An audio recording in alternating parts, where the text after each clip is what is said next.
Article newsreader here. The name of the article I'm going to read today is After String of Supreme Court Setbacks, Democrats Wonder Whether Biden White House is Capable of Urgency Moment Demands. The author is Edward Isaac DeVere, and the source is CNN.com. It's from the CNN politics section, so here goes. Deborah Messing was fed up. The former Will and Grace star was among dozens of celebrity Democratic supporters and activists who joined a call with White House aides last Monday to discuss the Supreme Court overturning Roe v. Wade. The mood was fatalistic, according to three people in the call, which was also co organized by the advocacy group Build Back Better Together. Messing said she gotten Joe Biden elected and wanted to know why she was being asked to do anything at all, yelling that there didn't even seem a point to voting. Others wondered why the call was happening. That afternoon, participants received a follow up email with a list of basic talking points and suggestions of Biden speech clips to share on TikTok.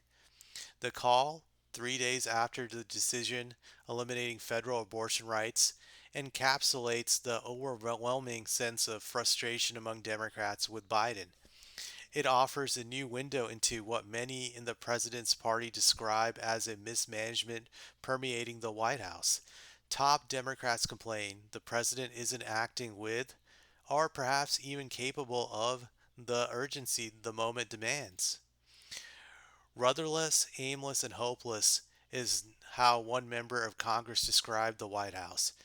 2 dozen leading Democratic politicians and operatives, as well as several within the West Wing, tell CNN they feel this goes deeper than questions of ideology and posture.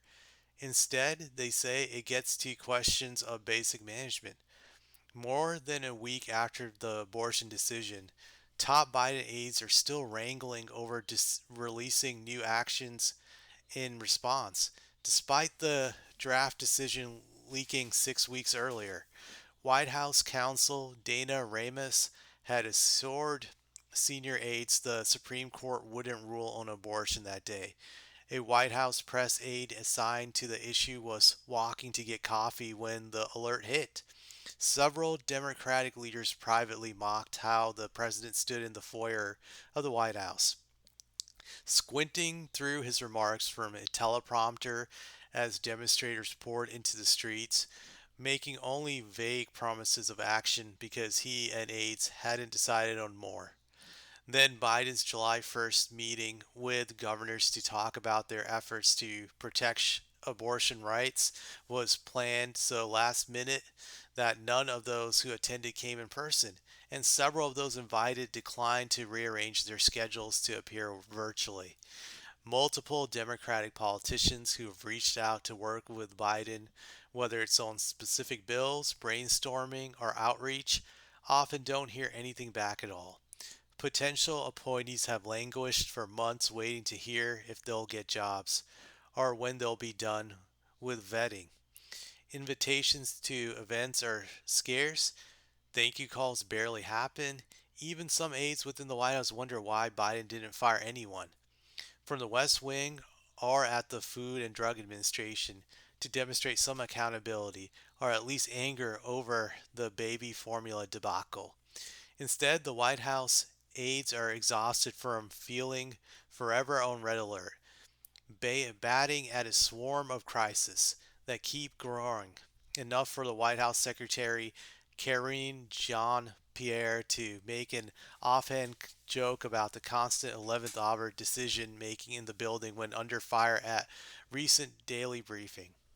Several officials say Biden's tendency to berate advisors when he's displeased with how a situation is being handled or when events go off poorly has trickled down the ranks in the West Wing, leaving several mid level aides feeling blamed for failings despite lacking any real ability to influence the building's decision making. That's contributed to some of the recent staff departures, according to people familiar. Democrats worry the lack of decisions and authority are deepening their own midterm problems and feeding a sense that the president couldn't truly handle the extra complications of a run for re-election in 2024, and along the way reinforcing narratives that he's an old man not fit for the moment.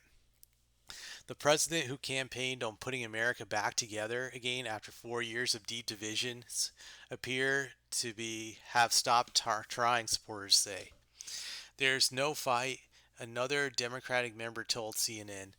People understand that a lot of this is out of his hands, but what you want to see is the president out there swinging, throwing spaghetti at the wall. A year and a half in, the Biden administration is struggling to untangle supply chains and tackle soaring inflation, which is by far the biggest problem facing Democrats up and down the ballot in November.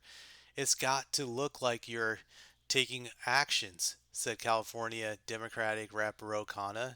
Any economist who says the president shouldn't do anything on the economy should be fired. They can be at a think tank, they can be a professor, but they shouldn't be at the White House. There's not a frontline office out there that isn't frustrated with the lack of action coming from the White House on inflation, one aide told a member fighting to hang onto an endangered seat. At the very least, the president should get caught trying to bring prices down just about every day. White House aides say that is exactly what they're doing. In the past few months, the administration has announced a historic release of oil from the nation's strategic petroleum reserve, invoked the Defense Production Act to address baby formula shortages, and even floated a temporary suspension of the federal gas tax. But none of these moves have solved the problems. The baby formula shortage persists, inflation remains high, and gas prices, though slightly down from their high, are still hovering close to $5 a gallon. Biden's support of a gas tax holiday was the subject of months of deliberation among officials, many of whom were against it and privately suggested it was a purely political step to show initiative on gas prices, and only recently put the question in front of Biden directly. It had the appearance of throwing spaghetti at the wall and seeing what sticks, one official said privately. Bottleneck and indecision. Sources also say that decisions in the White House are getting bottlenecked, as veteran advisors urge Biden to take the long view. Rather than focus on fast responses, few are trying, and even fewer are succeeding in pushing back against Biden's infamous inability to settle on decisions on everything from whether to lift tariffs on Chinese imports or cancel student loan debt. Biden has been mulling what to do on student loans for more than a year. White House staff drafted a memo on the topic weeks ago, and a final decision is now being targeted ahead of when the current repayment pause expires on August 31st, further aggravating progressives who say Biden's decision is hurting people with debt who are trying to make plans and losing much of the political benefit he could get from it. We picked that date for a reason. We like to see where the inflation problem is, and we like to see where our legislative idea is. There's nothing uncertain or hesitating about it. It's a deadline, and we will deliver on it, White House spokesperson Chris Mieger told CNN about the timeline. Taking time on major decisions isn't a bad thing, White House aides argue, and neither is taking seriously, for example, that independent agencies like the FDA and U.S. Centers of Disease Control and Prevention are supposed to function without the president's direct interference. Something Biden allies say is a key difference from the last president. This is what separates him from Donald Trump, and it's an important separation, he says.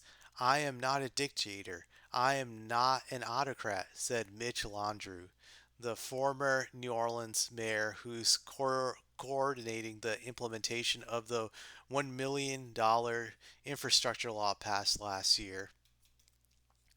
$1 trillion infrastructure law passed last year. White House officials also limit not getting more help from their colleagues in Congress, most recently on trying to lower gas prices. If congressional Democrats thought Biden took too long to offer his gas tax holiday proposal, the thinking in the White House goes, they could have easily come up with another idea of their own, and sooner.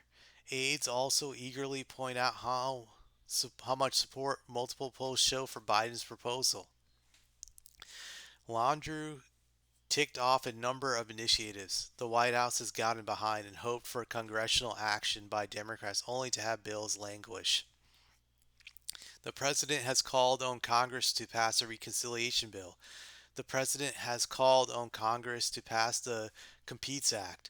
The president has called on Congress to reduce prescription drugs, to reduce the costs to healthcare, to fill in the gap on the challenges when the Affordable Care Act, and to continue to basically do everything they can, and Congress has gone, oh well, we can't do anything.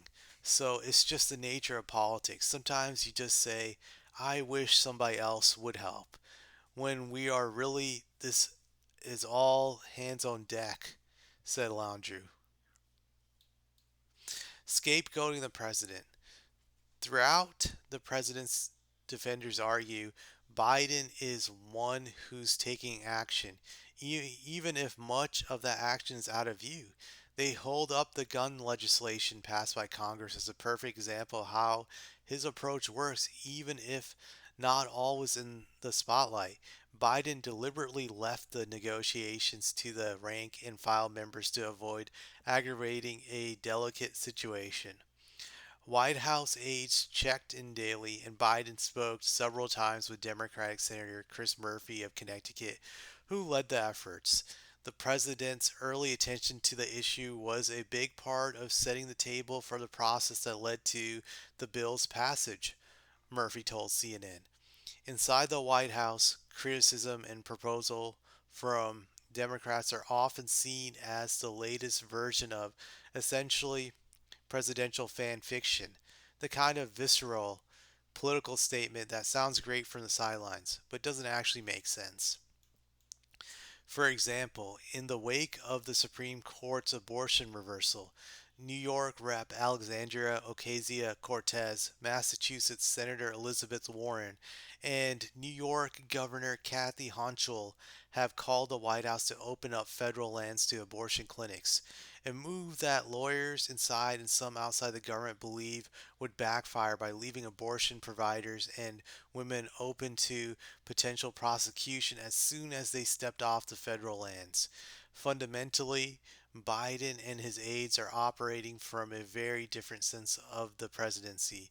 He's being realistic, they believe, and responsible, not just because his options are truly limited, but specifically because he's trying to restore the structural integrity of the government and of democracy after 4 years of Trump. They also see him as taking a more integrative view, moving on canceling student loan debt, for example, they believe could imperil whatever is left of the legislative agenda that is starting to emerge from senator negotiations. Biden has been battling away complaints that he's out of sync in his party since before he launched his presidential campaign. The country didn't elect Joe Biden because they wanted a Democratic Donald Trump to go out there every day and divide the country more, said Cedric Richmond, who left his own seat in Congress to serve in the West Wing for Biden's first year. Democrats attacking Biden are scapegoating the president, are distracting and not focusing on what they should be focused on. He saved democracy once by beating a tyrant. He's doing it again, but he doesn't do it by beating his chest. The attacks Biden is facing now are the same foolishness that got us Donald Trump. Hillary wasn't good enough. She's not fighting hard enough, Richmond said. That's what got us Donald Trump. And that got us Neil Gorsuch, Brett Kavanaugh, and Amy Coney Barrett. Case closed. Thank you for listening to me read this article, and if you liked it, please like and subscribe. Thank you.